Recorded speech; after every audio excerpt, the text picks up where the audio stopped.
I had a fright earlier. I nearly passed out. A tightness in my chest, moisture seeping from my clammy skin, throat closing up, light-headed and dizzy with it. Oh, I could have dropped down dead. I was at the charity shop. Our Lady's sign a name across your heart, I want you to be my baby orphanage, when I overheard some youth ask Cheryl, who works there, how much an iPod was. £27.94, replied Cheryl.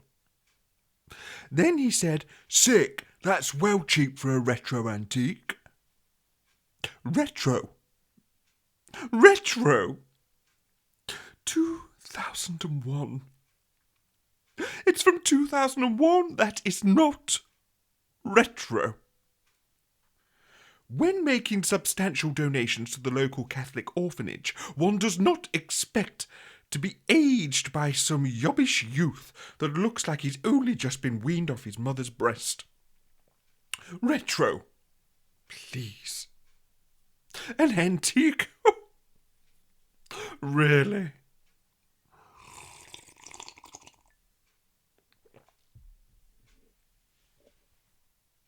I was clearing out the rest of Keith's belongings.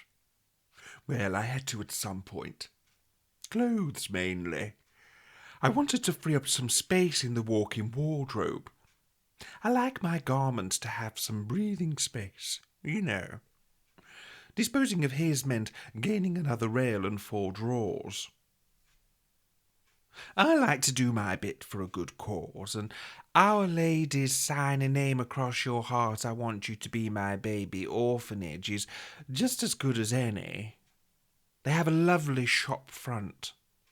Some charity shops can look a bit cheap, can't they? Curb appeal is important. Retail is detail, as they say. And Our Lady's sign a name across my heart, I want you to be my baby orphanage, have a relatively decent window display. Strong, affluent. They also have the sense to pop in a plug-in, so when you step inside, it at least smells of ylang-ylang and fresh ocean breeze. Better, I find, than the odour of dusty bric-a-brac and dead people's clothes. That kind of musty, fusty scent gets right up my nostrils and can linger there for days. Our Lady's sign a name across my heart, I want you to be my baby orphanage is thankfully much more high-end. They won't just take anything from anyone. Oh, no. The quality must be as superior as the person donating it.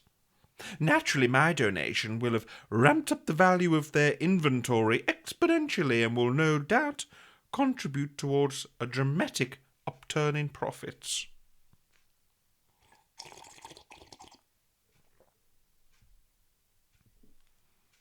Cheryl has worked there for years.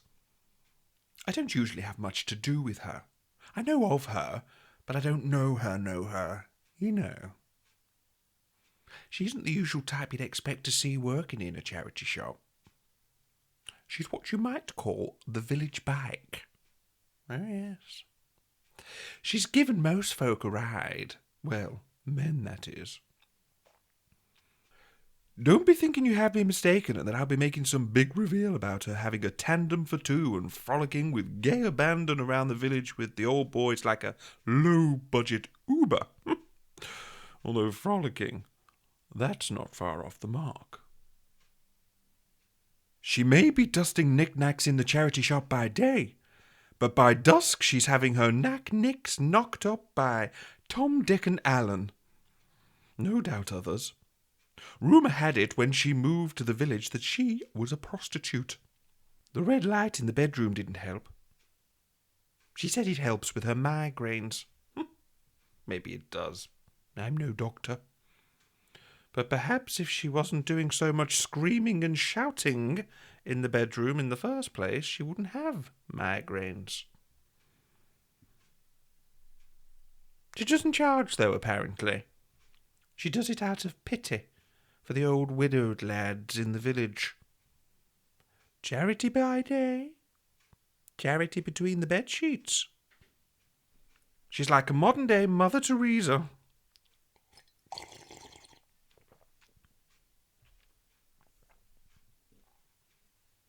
As I understand it, she makes her money through influencing people, coercing them to purchase makeup and cosmetics online, clothes and such.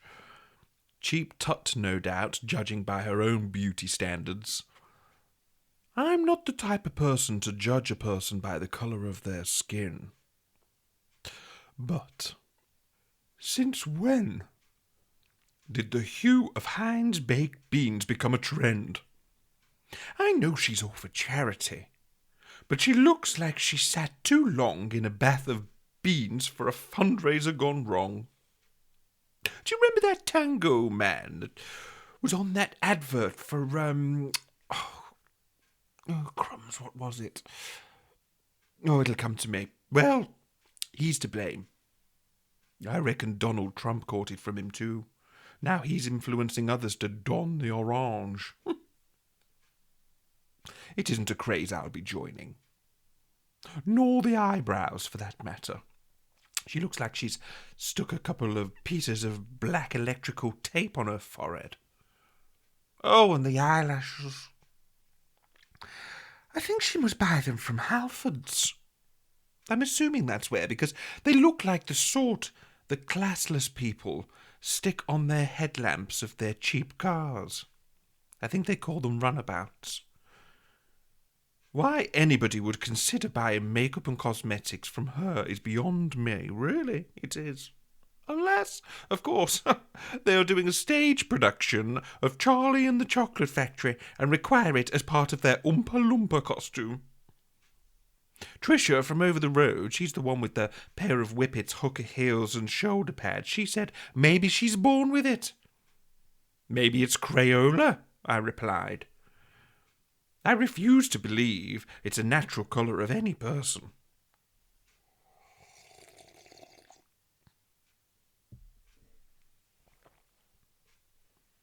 I understand that some of these influencers can make quite a living from pushing products on people. I'm quite partial to a purchase on Shopping Channel UK myself. The high street in Kinston isn't what it was. Many of the premises are empty and boarded up. 8 charity shops there are now, I believe. Could be 9. Turkish barbers everywhere, one for every 3 men of the population of Kinston and the surrounding areas. Several tanning shops, all to keep Cheryl looking like a Sunny Delight addict. Then vape shops. They seem to be popping up everywhere. The town centre looks less like a vibrant community hub set up for bustling trade and more like a desolate dive set up as a front for money laundering. Kinston Town Council. Oh, they do not a thing about it. Thankfully, Kinley Village is better. Quaint, charming and thriving. As is the city of Ark. Lovely selection of high-end, top-quality stores and boutiques. But the towns, despite their convenience, they fell out of favour. It will only be a matter of time before the town centres become housing, residential properties. Oh, the end of an era. Meanwhile, we'll be resorting to making our purchases online, never knowing the thrill of handling a product before we buy it. Although, I have no intention of making purchases from Cheryl. Don't get me wrong, she seems like a nice enough girl, but I cannot tell a single word she says most of the time. I certainly don't have designs on following her beauty standard, or standard of dress for that matter. No, I'll stick to making my purchases with Mary and June on Shopping Channel UK. I know where I am with them, even if I do find myself sending most of it back.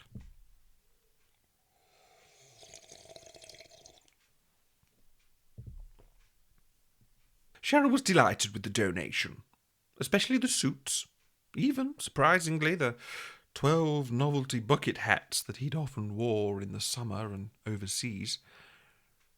She said that she couldn't take his silk underpants, though. It's policy, apparently.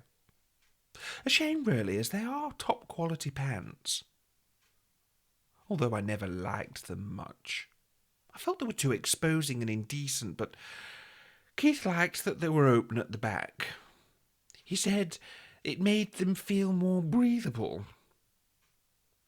All I know is they weren't cheap, and I'm sure they'd make someone happy. Mind you, they're easily pre-millennium. You know Keith. Tight, even when it came to his underwear. So perhaps considered retro now by some. Although, as they say, one man's silk designer jockstrap is another man's silk vintage jockstrap.